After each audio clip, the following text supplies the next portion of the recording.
Hey Amy, it's Nick. I want to talk to you real quick about reporting. I know it's kind of like the next piece in this whole puzzle for Jason. So let's take one of these reports and let's look at them. So I'm just in a safe search, right? Let's go into ZW leads for December.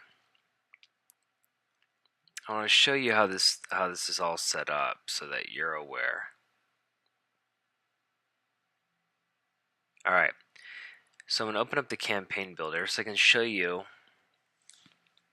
what I've got and how it's working so that you can see where I'm generating the report. Alright, so inside the campaign builder in the ZW actions, first off in the registration, I've got two tags being applied. And I have this December 2013 tag and the ZW tracking tag. So this top part is for all new leads coming through. Alright.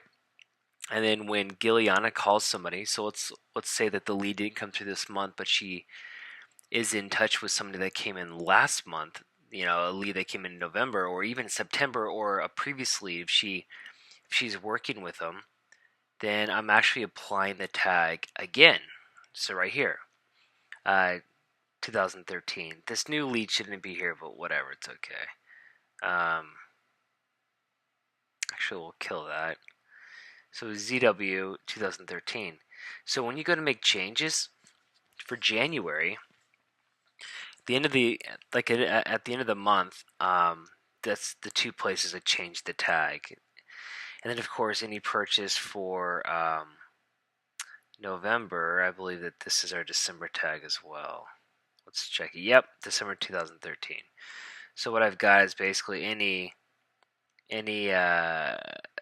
purchase in general that's coming through the door. I'm having it log in for December. So there you go. Okay, cool. So now you know where those tags are. It's going to make reporting make a lot more sense. So if we go into any of the ZW and we start to break these down a little bit,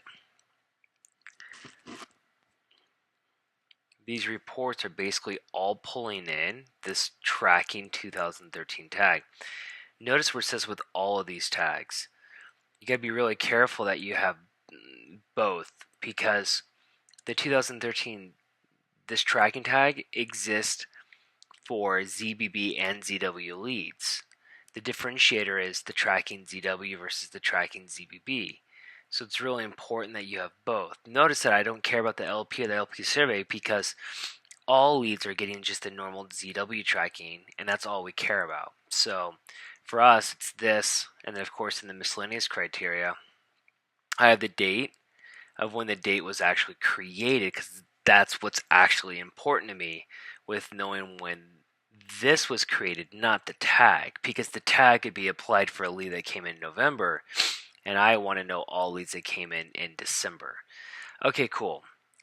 So the thing from this point on, right now, all of these reports are just built to capture all either Zen Wellness or ZBB data. If you want to start to differentiate the reports, we need to add an owner to each report. So in this case, I need one to be for Colleen. So then I'm going to do, basically I'm going to come down and I'm going to select OK. And then I'm going to do a save as. So save as ZW L1 web leads, and then of course you can do, December 2013. Or I know Jason likes to know the historical data.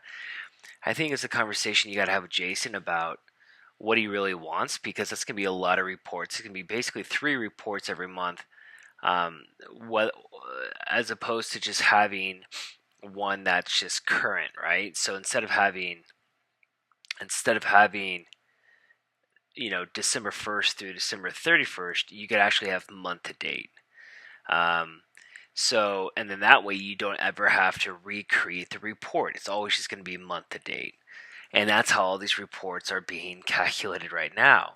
But anyway, so essentially what you do is you'd go through ZW1, you do all of these, and that's all the reports here. And then of course you have some other reports under the e-commerce reports, but you would differentiate it by who the owner is. And so in like ZW, Jason and I today, for example, came in here and we did a round robin. So I actually need to, and the round robin is between Colleen and Alan. All right. So I'm going to go ahead and publish this. And just so you know where the round robin is, it's Infusionsoft CRM settings. And it's actually here, this round robin. And it's this one right here. So if you click on edit, the way that I have this set up is it's by ratio, right? So by percentage. So for example, to make this even simpler, we can do 3 to 1. Or we can do 4 to 1. And so for every 4 leads, we want to give Alan 1. And that's how we want to set it up. So that's the ratio. Cool. So anyway, if I wanted to show you this so that you can start building out the reports for Beth and for Alan, Colleen, and then Gilliana, and then you can put them up on Jason's dashboard accordingly. But just make sure the key thing is as you're creating reports, always do a save as, and then you should be golden. So reach out to me as you have questions, and we can get reporting up, and we should be good. Thanks.